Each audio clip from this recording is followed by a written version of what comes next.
Hello friends, welcome to our YouTube channel. Today is my first vlog.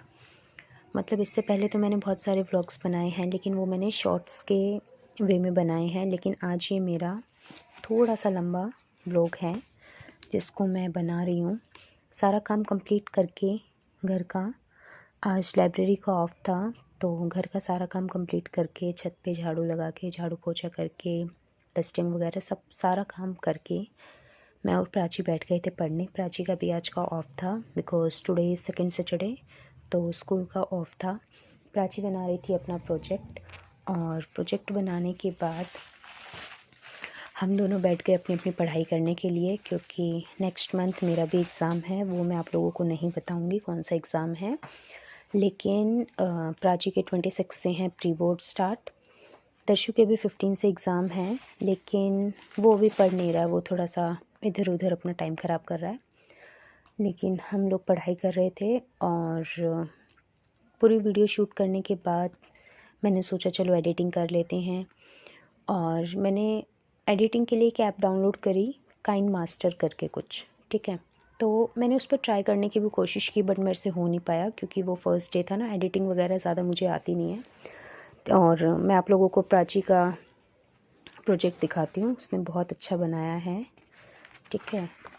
और project है किस चीज़ पे? ये peoples participation in protecting forest wild life. और इसने बहुत अच्छा बनाया है। ये मैंने शॉर्ट्स में भी अपलोड किया है, आप लोग वहाँ पे भी देखना कि कितना अच्छे से लिख लेती है ये। इसको राइटिंग मैंने ही सिखाई है गाइस, तो all credit goes to me कि मेरे से इतनी अच्छी राइटिंग सीखी इसने। तो देखो बहुत अच्छा काम करती है। बल्कि ड्राइंग में तो ये सीरियसली, मतलब मेरा भी मन करता है कि मैं इससे कुछ ड्राइंग्स वगैरह बनवाती रहूं, बट गाइस ये ना बनाती नहीं है। She is very clever. ये नहीं बनाती। इसको ये लगता है कि मैं अपने ही काम निपटा लूँ, उतना ही बहुत है। बट ये भी ठीक ही बात है, बोर्ड के एग्ज़ाम है तो अपना काम हो जाए उतना ही बहुत है। तो गाइस इसने बहुत अच्छा काम किया है, मैं आप लोगों को दिखाती हूँ। सीरियसली मतलब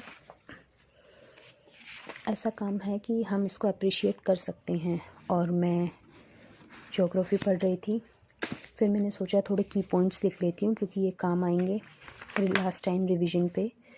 और की पॉइंट्स जो हैं, की पॉइंट्स लिखने से ये हो जाता है कि लास्ट मोमेंट पे हम इजीली रिवाइज़ कर सकते हैं।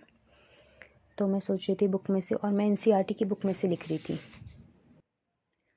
सो मैंने सोचा है कि आज सैटरडे है, और वेट मैं आपको दिखाती हूँ। ये 6th क्लास की एनसीईआरटी की बुक है, और आई थॉट कि आज ज्योग्राफी के 6 चैप्टर्स हैं, और मैं मतलब मेरा सिलेबस कंप्लीट हो रखा है। मैंने सोचा इनको सबको रिवीजन पे डाल देती हूँ और की पॉइंट्स लिख लेती हूँ, सो दैट एग्ज़ाम से 1-2 दिन पहले मैं उसको रिवाइज़ कर सकूँ। तो मैंने सोचा ज्योग्राफी का सेक्शन कंप्लीट कर लेती हूँ। इसमें 6 चैप्टर्स हैं, और कल हिस्ट्री का हो जाएगा, क्योंकि कल संडे है। लेकिन फिर भी मुझे कुछ बच्चों को बुलाना पड़ेगा ट्यूशन, क्योंकि मंडे को रावमान सिंह का और कृष्णा मॉडल के स्कूल का एग्ज़ाम है। तो मुझे संडे को ट्यूशन बुलाना पड़ेगा, तो ट्यूशन पढ़ाते टाइम कुछ रिवाइज़ कर लूँगी, और कुछ पूरा दिन फिर रहेगा तो तब रिवाइज़ कर लूँगी। वैसे कल संडे है, और संडे को बहुत सारे काम हो जाते हैं, सफाई वगैरह, तो उसमें टाइम लग जाता है। लेकिन एक चीज़ और दिखाना चाहूँगी मैं आप लोगों को कि दर्श ने चैप्टर रीड करते टाइम अच्छे से मार्क कर रखा है, और कुछ मार्क मैंने कर दिए थे ताकि बाद में रिवीजन के टाइम पे दिक्कत ना आए और इजीली मैं इसको रिवाइज़ कर सकूं। तो ये सब किया मैंने, और प्राची ने अभी थोड़ी देर पहले छोले कुलचे खाए हैं हम लोगों ने। और देखो दर्शु ने लिख भी रखा है, वेरी इम्पोर्टेंट, जिससे मुझे काफ़ी हेल्प हो रही है। और एनसीईआरटी की बुक में अब एनईपी के अकॉर्डिंग जो है वो नॉलेज कॉर्नर आने लग गए हैं बॉक्सेस में, जिससे रिवीजन बहुत इजी होने लग गई है। आप लोग देख सकते हैं, देखो नॉलेज कॉर्नर आ रहे हैं।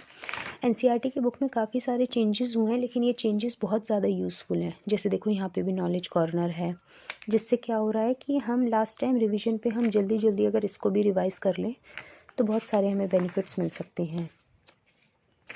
तो ऐसे ही मैं एक दिन दर्शु को पढ़ा रही थी, मेरी बुक पे नज़र गई और मैंने देखा कि अच्छा नॉलेज कॉर्नर है, तो मैं इसको रिवाइज़ कर सकती हूँ इजीली। पूरा नहीं पढ़ना पड़ेगा। और जो मेरे नोट्स हैं वो भी रखे हुए हैं, लेकिन वो बहुत ज़्यादा डीप हैं और मुझे ये है कि नेक्स्ट मंथ है तो मैं थोड़ा जल्दी जल्दी रिवाइज़ कर लूँ, ताकि थोड़ा सा हो जाए कि हाँ कुछ कोशिश कर ली है, क्योंकि रेगुलर बेसिस पे मेरे से पढ़ाई नहीं हो पा रही है गाइस। ये वो स्टेज आ चुकी है लाइफ की, मैं आपको रियलिटी बताऊँ तो, कि मैं कल ही अपनी मम्मी से कह रही थी कि मम्मी काश अप्रैल का मंथ आए ही ना, मतलब ना अप्रैल का महीना आए, ना बर्थडे आएगा और ना ही एज आगे बढ़ेगी। तो गाइस आप लोग यकीन करेंगे, माय मॉम वाज लाइक कि मतलब वो हंसने लग गई कि ओहो ऐसा नहीं हो सकता। मैंने कहा हाँ बात तो वैसे सच ही है, क्योंकि बर्थडे तो आएगा ही और बर्थडे आएगा तो एज भी बढ़ेगी। और मैं मतलब इस स्टेज पे आ चुकी हूँ कि मैं नहीं चाहती कि एज आगे बढ़े, क्योंकि ये वो टाइम आ चुका है कि मैं आपको सच बताऊँ तो ऐसा सा लगने लग गया है कि मतलब ना नौकरी लग रही है, ना पढ़ाई में मन लग रहा है, और एज जो है वो चलती ही चली जा रही है, मतलब बढ़ती चली जा रही है। तो आप लोग समझ पा रहे होंगे जो मेरी एज के होंगे और जो अभी भी अनएम्प्लॉयड होंगे, तो वो मेरी सिचुएशन ईज़िली समझ पा रहे होंगे कि मैं क्या फ़ील कर रही हूँ। मतलब ऐसा मन करता है कि पढ़ तो लो, लेकिन फिर ये मन में आता है कि पढ़ के करेंगे क्या, कुछ होना जाना तो है नहीं। तो इसलिए मतलब ये एज ऐसी सी आ गई है कि यहाँ पे ना पढ़ाई करने का मन कर रहा है, जॉब भी चाहिए, सक्सेसफुल भी होना है, सब कुछ खरीदना भी है, लेकिन बस पढ़ाई नहीं हो रही।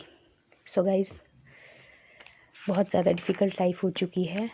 तो ऐसे ऐसे सारे चीज़ें हम लोग पढ़ रहे थे, और इसमें सब कुछ देखो, टीचिंग्स ऑफ महावीरा, बुद्धिज़्म, जो की पॉइंट्स है ना कि बुद्धिज़्म की क्या क्या टीचिंग्स थी, like right belief, right speech, right living, right mindfulness, right thought, right action, right efforts, right meditation, ये सब कुछ हम इजीली क्या कर सकते हैं, इसमें से रिवाइज कर सकते हैं। और मैं दर्शु को थैंक यू बोलना चाहूँगी कि उसने ऐसे मार्क कर रखा है, एज सच उसने पूरी बुक मार्क कर रखी है हाईलाइटर से, बट जैसे हाईलाइट हो रहा है ना तो इजीली समझ में आ रहा है कि अच्छा ये लिखा हुआ है। और सबसे अच्छा एनसीईआरटी की बुक में मुझे अब ये लगने लग गया कि उन्होंने नॉलेज कॉर्नर दे रखे हैं, जिससे इजीली सब कुछ रीड हो पा रहा है। मतलब आधा घंटा बैठो तो कम से कम 2 चैप्टर रिवाइज हो पा रहे हैं इजीली। सो गाइज आप लोग मुझे बताना कि मेरा ये व्लॉग आपको कैसा लगा, लाइक शेयर सब्सक्राइब भी करना। और आज तो था ये छोटा सा मिनी व्लॉग कि हम लोग पढ़ाई कैसे कर रहे हैं, मैं और प्राची। और मैं आप लोगों को एक चीज़ और दिखाती हूँ, प्राची भी मैथ्स की प्रैक्टिस कर रही है 10th क्लास के अकॉर्डिंग। और कौन सा चैप्टर है प्राची ये? और ये सैम्पल पेपर सॉल्व कर रही है, जिसमें साइन कॉस थीटा आ रखा है। गाइस आप लोगों को याद होगा साइन कॉस थीटा, हम कहते थे सोना चांदी तोले, पंडित बद्री प्रसाद हर हर बोले, ऐसे करके मैंने ये पूरी टेबल याद करी थी कि साइन 0 की क्या वैल्यू है, 30 की क्या वैल्यू है। फिर AP भी आ गया इसमें बहुत सारी चीज़ें आई हैं। और इन सब चीज़ों को देख के लगता है कि अच्छा फर्स्ट टर्म निकालो, 20th टर्म निकालो, तो रिवाइज़ करते करते ये सारी चीज़ें भी ईजी लगने लग जाती हैं। मेंसुरेशन भी है इसमें। और जब मैं 10th क्लास में थी ना तो मुझे सबसे डिफ़िकल्ट चैप्टर ना पता है कौन सा लगता था? ट्रिग्नोमेट्री। तुझे कौन सा लगता है? तुझे कोई सा नहीं लगता? नहीं गाइस ये काफ़ी इंटेलिजेंट है, इसको कोई चैप्टर हार्ड नहीं लगता, बट मुझे सीरियसली गाइस मतलब मैं बताऊँ ना, मुझे सबसे ज़्यादा हार्ड ट्रिग्नोमेट्री ही लगता था। और आज तक भी मतलब सबसे ज़्यादा प्रैक्टिस मैंने उसी की है। बट स्टिल आज भी मुझे अगर वो चैप्टर के क्वेश्चन आ जाते हैं ना एग्ज़ाम में, तो मेरे को थोड़ा सा रुकना पड़ता है। मतलब हो जाते हैं, लेकिन अब 9th-10th को ट्यूशन पढ़ाते पढ़ाते ऐसी आदत हो गई है कि मुझे लॉन्ग मेथड से सॉल्व करना आता है क्वेश्चंस। और ये मेरा सबसे ज़्यादा वीक पॉइंट है, जिसकी वजह से मेरा पेपर कभी कभी छूट जाता है, बट क्या कर सकते हैं। तो देख रहे हो गाइस ये मैथ्स की प्रैक्टिस कर रही है और सैम्पल पेपर सॉल्व कर रही थी, तो ये अभी 20 क्वेश्चन पे है और मैं रिवीजन कर रही थी। दर्शु को हमने अभी भगा रखा है ताकि वो हमें डिस्टर्ब ना करे। तो अभी मैं सोच रही हूँ फटाफट से जल्दी से और नोट्स कंप्लीट कर देती हूँ। ठीक है गाइस, तो मिलते हैं नेक्स्ट व्लॉग में। और आप बताना कैसा लगा आपको हमारा ये व्लॉग, और क्या क्या एडिटिंग हमें इसमें करनी चाहिए, क्योंकि मुझे एडिटिंग नहीं आती है। और आप लोगों को कुछ भी चेंज मतलब या कुछ भी ऐड करने को लगे तो मुझे प्लीज़ कमेंट करके ज़रूर बताएं कि क्या क्या करना चाहिए। ठीक है गाइस, मिलते हैं नेक्स्ट मिनी व्लॉग में। Bye, take care.